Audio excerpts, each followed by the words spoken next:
fearless workers have posted a spine-chilling video of them testing the strength of a 600-feet-high glass walkway by smashing it with sledgehammer and pickaxes.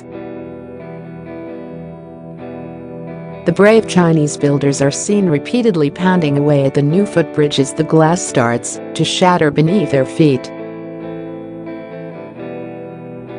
But rather than stop, the ice-cool safety crew then start jumping up and down on the cracks with huge smiles on their faces. The bizarre clip was filmed on the vertigo-inducing walkway in Hechi City in the Guangxi Zhuang region.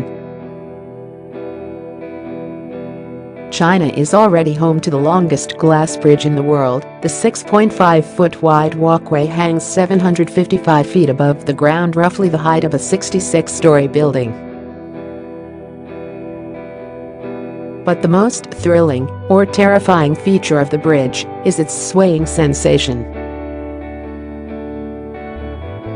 The company that built the bridge hoped the swinging motion could entertain the visitors as they take in the breathtaking scenery.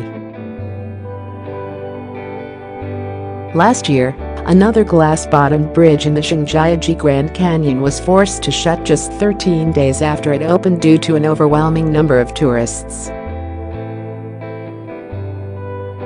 Thousands of people had flocked to stand on the 984-foot-high structure every day, causing safety concerns. In 2015, a group of Chinese tourists were terrified on the site of a 3,540-foot-high cliff in Henan, central China, after part of the glass bottom on a new transparent walkway shattered.